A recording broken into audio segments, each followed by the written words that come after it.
TV UNAM es un medio de comunicación que promueve el diálogo, la diversidad y la libertad de expresión en un marco crítico y respetuoso. Los comentarios expresados en este programa reflejan la opinión de quienes la emiten y no de quien la difunde.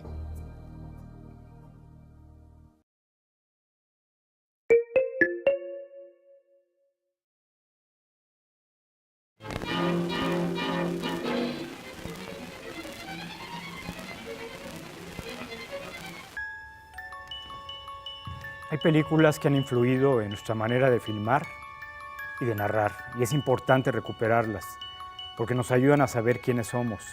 Son palabras del director Martin Scorsese, quien hace algunos años se interesó por una cinta legendaria del cine mexicano que no ha perdido actualidad, ya que nos muestra a un pueblo y situaciones que no han cambiado. No se tiene absolutamente ninguna noticia definitiva.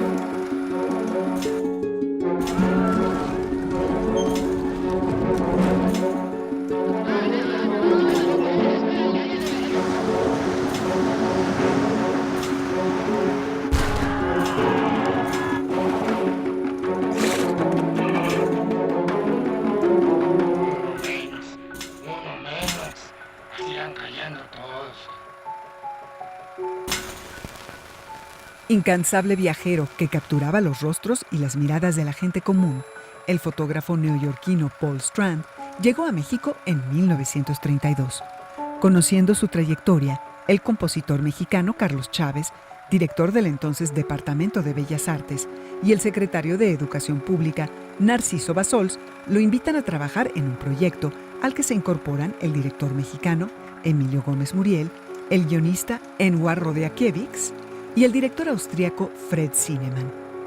Con el apoyo de las instituciones mexicanas, en la primavera de 1934, comenzó la aventura de una película que logró el equilibrio casi perfecto entre la ficción y el documental.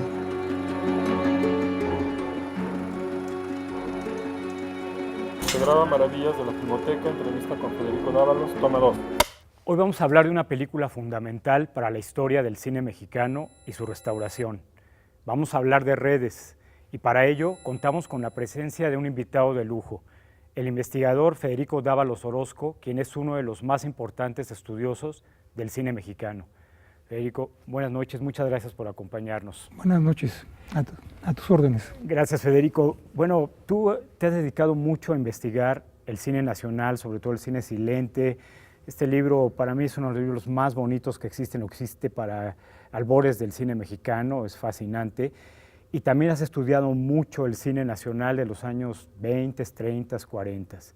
¿Cómo surge este proyecto de Redes? Lo menciono porque Redes es un caso muy raro, especial, en el sentido de que es una mezcla de documental y ficción que realmente no se había hecho antes. Yo podía pensar, por ejemplo, en el Automóvil Gris. En el momento en que Enrique Rosas coloca la escena del fusilamiento real, pues ya hay una mezcla de ficción y documental, pero aquí es una película en ese sentido adelantada a la manera de narrar. ¿Cómo surge?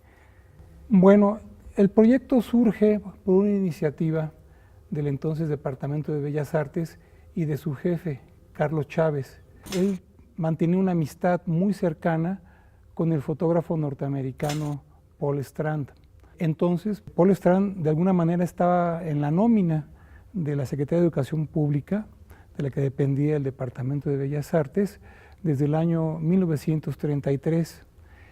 Y entonces Paul Strand le propone a Carlos Chávez la realización de una serie precisamente de documentales acerca de los trabajadores, acerca de la vida mexicana, de los problemas sociales, y con fines eminentemente educativos y de que los trabajadores, a través de este tipo de materiales, de estos documentales, se educaran y se formaran, tomaran conciencia de posibilidades de desarrollo, etcétera, etcétera, etcétera.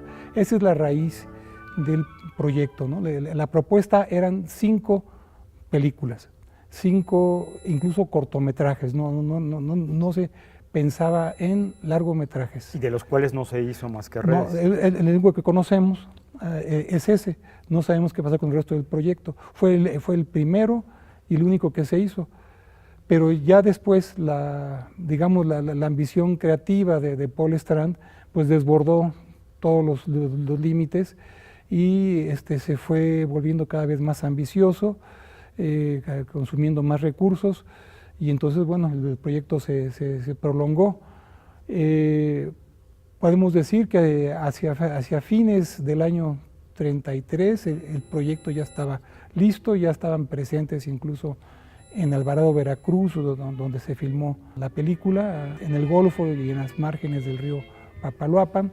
Ya estaba listo el proyecto y más o menos se inicia en los primeros meses de 1934, hacia abril. Todavía no llega el gobierno de Lázaro Cárdenas, estamos en los fines del gobierno del general Abelardo L. Rodríguez y del denominado maximato por la preponderancia de la figura política de Plutarco Elías Calles. De Carlos Chávez te refieres al compositor. Al compositor, sí, claro. Al de Sinfonía India. Sí. Ahora, Paul Strand, él es neoyorquino. Sí. Entiendo que él había hecho un trabajo fotográfico, este tipo de foto, digamos, directa, sin manipulaciones. Yo leí por ahí que él había llegado a Michoacán y había hecho algunas imágenes fotográficas sobre escuelas rurales y de sitios en pueblos de Michoacán. Sí. Es ahí cuando entonces Carlos Chávez le propone, o al revés, revés. Él propone el proyecto Sí. de redes, Sí. específicamente de los trabajadores, de los pescadores en Alvarado. Sí, ¿Es así? él llega a México precisamente ya este tipo de trabajo, Ajá. Porque ya estaba en la nómina de la Secretaría de Educación Pública, porque Chávez lo había invitado a trabajar en México. Chávez lo conoce en los Estados Unidos. No tengo ahorita una idea clara en qué circunstancias se conocen, pero ya sabían, eran amigos desde la estancia de Carlos Chávez en los Estados Unidos, y entonces él, cuando regresa, invitado a participar en la Secretaría de Educación Pública a cargo de Bellas Artes, entonces lo invita a colaborar y él hace esa propuesta, pero también debe justificar el dinero que se le está pagando y ya hace este tipo de trabajo fotográfico. Una vez tomada la decisión de que se hiciera llevar adelante estos proyectos, que era lo que le interesaba a Paul Strand, entonces él se pone en contacto con otros colegas y pide también consejo, no necesariamente los invitó directamente, se asesora con compañeros, con conocidos de Nueva York, y entre otros invita al recién llegado a los Estados Unidos, de origen austriaco, Fred Zinnemann, lo invita a colaborar en este proyecto. Es también prácticamente su primera experiencia cinematográfica. Él había hecho como cinefotografía, ¿no? Un Sí. poco antes, ¿no? Y creo que había salido de extra en alguna película. Sí, pero fundamentalmente como realizador prácticamente no tenía... Es su primera experiencia. Es su primera experiencia. ¿Y Gómez Muriel qué Y Gómez hacía? Muriel, él también había estado en los Estados Unidos y después, cuando regresa a nuestro país, se incorpora a la Secretaría de Educación Pública, donde se conecta con otros personalidades, o que después serían personalidades, que trabajaron con Vasconcelos en esta idea de formar una escuela nacionalista, en forjar un estilo nacional a todas las artes del país. Ahora que mencionas esto de escuela nacionalista, tiene que ver mucho precisamente con la imagen de redes. Claro. O sea, redes es como Claro. una especie de mural, un gran mural en movimiento. Exactamente. Redes forma parte de un amplio conjunto de experiencias que se dieron pues, de una manera más o menos aleatoria, con eventual intervención del gobierno o de agencias del gobierno diversas, como ocurre con Janitzio, que es prácticamente contemporánea.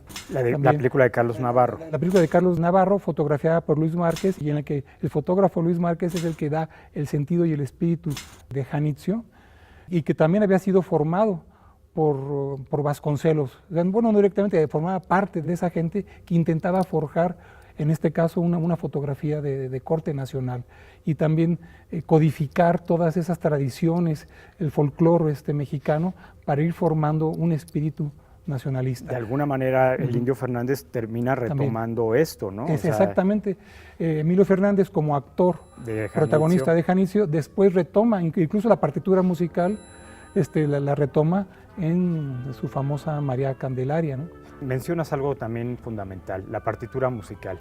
En el caso de Redes, además de estas personalidades detrás, que es Zinnemann, Gómez Muriel y sobre todo Paul Strand, que es la verdad, el alma del proyecto, definitivamente. Está también Silvestre Revueltas. Silvestre Revueltas, bueno, hermano de José Revueltas, él musicaliza Redes y entiendo que esto es una experimentación entre el montaje, el sonido, la música. ¿Cómo funcionó? Silvestre Revueltas es invitado después. Se supone que Carlos Chávez, y era lo que lo impulsaba a él, iba a ser el compositor de la música de Redes. Sí, era lo más lógico. Sí. Pero después, digamos, las vicisitudes políticas, hacia mayo, renuncia Narciso Basados como secretario de Educación y también debe renunciar Carlos Chávez. Entonces también esto tiene que ver con el desarrollo del proyecto. Queda a cargo el licenciado Eduardo Vasconcelos como secretario de Educación y Antonio Castro Leal a cargo del Departamento de Bellas Artes, donde había estado antes Carlos Chávez. Entonces hay una presión muy fuerte, o sea, el proyecto ya se había desbordado totalmente. En presupuesto, en tiempos, todo. Aparte, las enormes cantidad de limitaciones técnicas que enfrentaron Paul Strand y sus colaboradores en Alvarado para poder llevar adelante el proyecto. Porque más se hizo con actores no profesionales. Bueno, actores no profesionales, pero digamos es una parte ahí interesante. Son nativos de Alvarado, pero el actor principal, Miro, el que es el personaje de Miro, era un atleta veracruzano. Pero no era actor. Pero no era actor. El único actor profesional es David Valle González, que aparece como el acaparador en la cinta. Y también como el candidato aparece Rafael Hinojosa, que tampoco era actor, pero era uno de los administradores, de los que se encargaban de las partes prácticas del proyecto, que estaba de corre, ve y dile, iba a México, regresaba a Alvarado con cosas, con encargos y demás, se encargaba más o menos de administrar. Entonces ahí fue improvisado como el candidato, pero no eran actores profesionales. Tuvo mucho que ver el personaje del zurdo, Antonio Lara. Él facilitaba mucho las relaciones de este conjunto, este equipo creativo, con los pescadores. Federico, bueno, ahorita en este segundo bloque vamos a hablar de la restauración que ha hecho la Filmoteca de la UNAM. Esta película forma parte del acervo de la Filmoteca. En años recientes fue sometida a un importante proceso de restauración. Después de esta pausa les vamos a hablar cómo fue cómo se hizo la conservación y la restauración por parte de la Filmoteca. Miguel! ¡Ahora sí te ganamos! ¡Vas a ver!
Con una suave mirada, la cinta retrata la vida de una comunidad de pescadores que se rebelan contra el acaparador que les paga su producto a un precio muy bajo.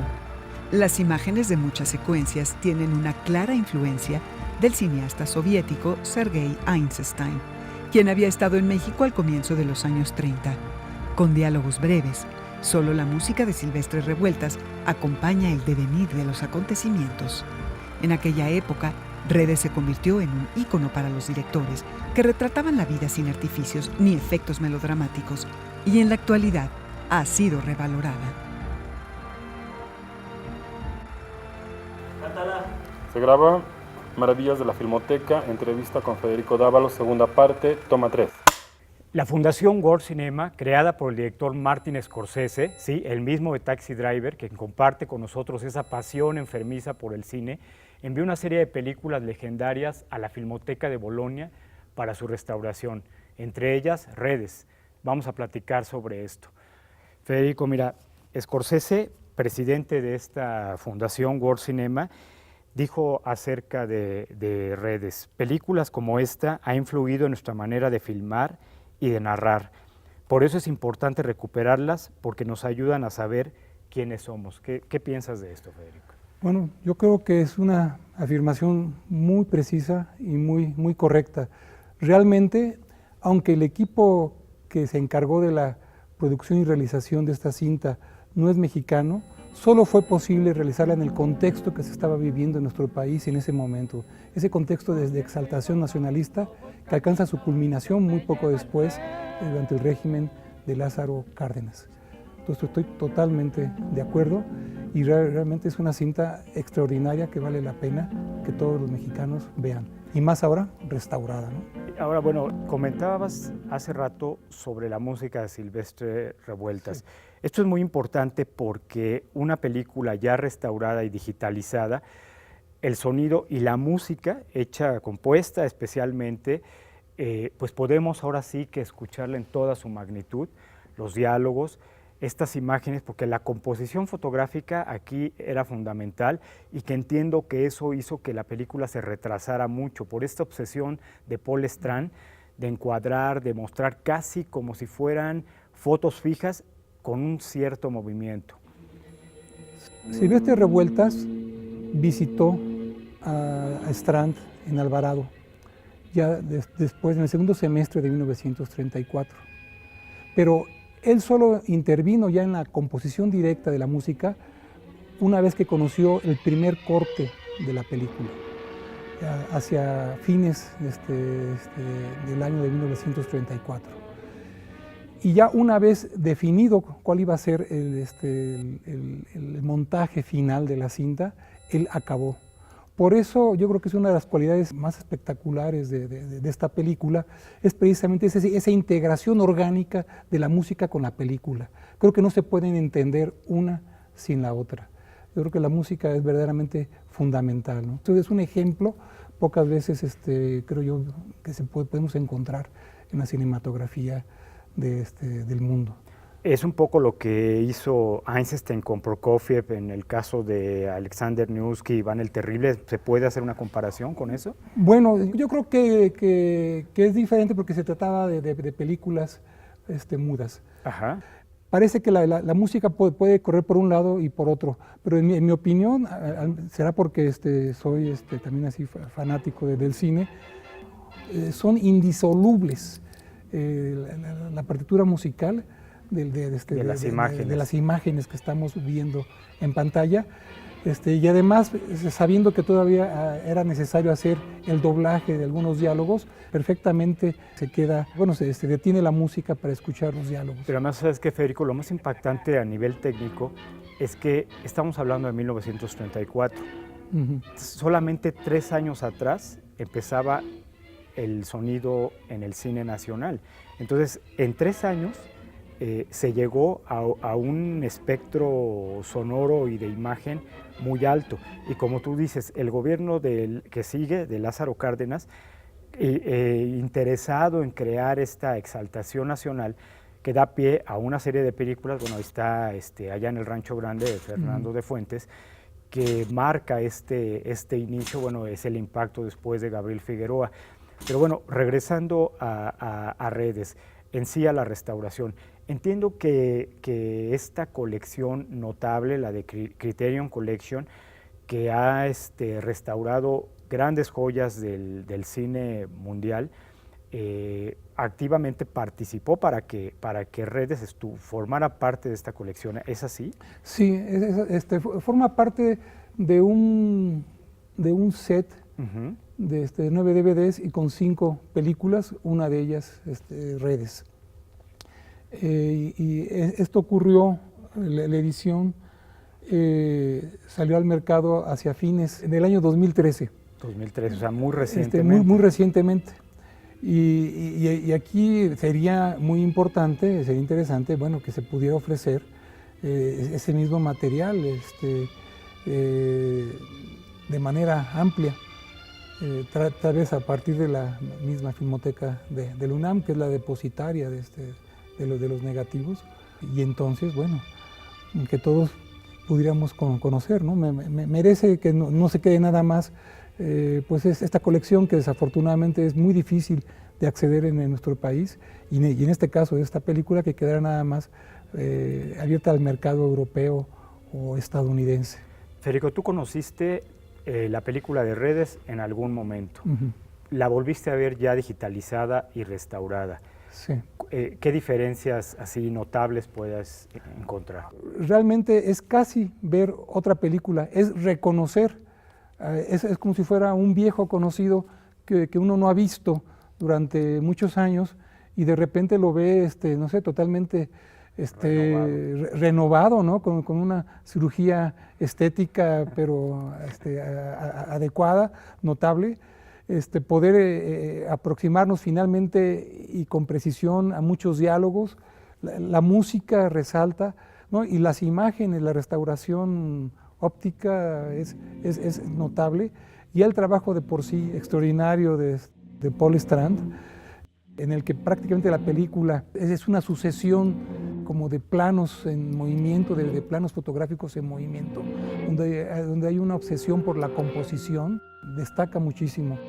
Por todo lo que nos platicas, a pesar de que el crédito de realización aparece Fred Zinnemann y Emilio Gómez Muriel, queda claro que el alma, el cerebro de la película es Paul Strand. Es Paul Strand, apoyó un tiempo a Fred Zinnemann, Gómez Muriel fundamentalmente como asistente de director y después responsable del montaje final de la película. O sea, él se encarga del montaje. Sí, definitivo. Aparecen en los créditos también Kenward Rodkiewicz, que fue el que armó el guión a partir de un conjunto de ideas de Paul Strand, y también se fue. Estuvo muy breve tiempo Julio Bracho, de hecho era el original asistente de director, que estaba contemplado como asistente de director, pero no dura ni un mes, se va, y entonces Gómez Muriel toma el lugar. De hecho, Gómez Muriel un poquito después va a empezar como productor y asistente del Indio Fernández en algunas de sus primeras películas, por ejemplo. Y tanto mencionabas a Bracho, tanto Bracho como Gómez Muriel, pues realmente van a debutar ya en la industria del cine nacional en los años 40. En los años 40, exactamente. Y bueno, en este caso creo que lo más importante es esta visión social, no sé si socialista, pero al menos una visión social utópica de un pueblo de pescadores. Tú me comentabas fuera del aire, hablábamos de una comparación con el acorazado Potionkin de Einstein y esta película de Redes. ¿Cómo sí, es eso? Yo creo que el espíritu que anima a Strand es similar al del acorazado Potionkin.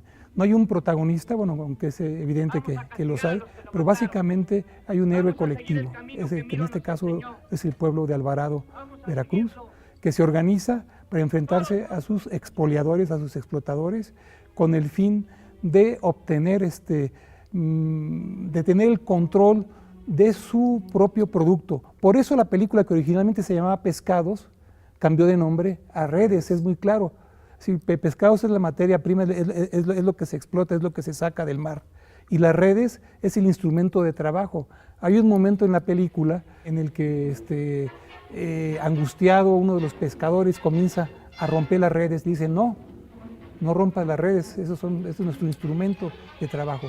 Y más bien lo que reivindican estos pescadores es la propiedad de esas redes, porque ellos no poseen nada, no poseen las lanchas, no poseen las redes, todo se lo tienen que alquilar al mismo explotador que malbarata su pesca al momento de comprárselas. ¿Se puede decir que esta es la primer película socialista mexicana? Pues tiene que ver con un conjunto de películas que se han denominado después de contenido social, porque es una de las preocupaciones de los regímenes posrevolucionarios y más concretamente dentro del plan sexenal y después de Lázaro Cárdenas.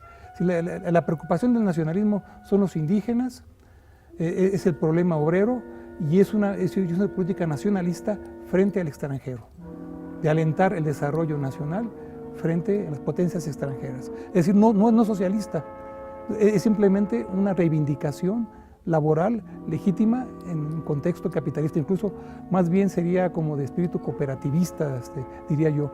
Y hay unas escenas ahí que lo indican, ¿no? Intercambiar de manera igualitaria nuestros productos con otros productores del campo y la ciudad. Exactamente, esta visión de los personajes anónimos, pero que son la fuerza de la colectividad. Exactamente. Federico, te agradezco muchísimo. Realmente fabuloso todo lo que nos acabas de contar sobre redes, desconocido para todos nosotros. Muchas gracias, ojalá que nos acompañes en algún otro programa. Y bueno, sin duda redes es una de las maravillas que conserva la Filmoteca de la UNAM y la copia está impecable. Gracias a Federico por su valioso testimonio. Buenas noches. Buenas noches.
La Filmoteca de la UNAM ha trabajado más de 50 años para resguardar, restaurar y proteger materiales que han ayudado a construir la cultura cinematográfica de México y que forman parte de la memoria histórica de nuestro país. No se pierdan los programas de maravillas y curiosidades de la Filmoteca de la UNAM y síganos en nuestras redes sociales.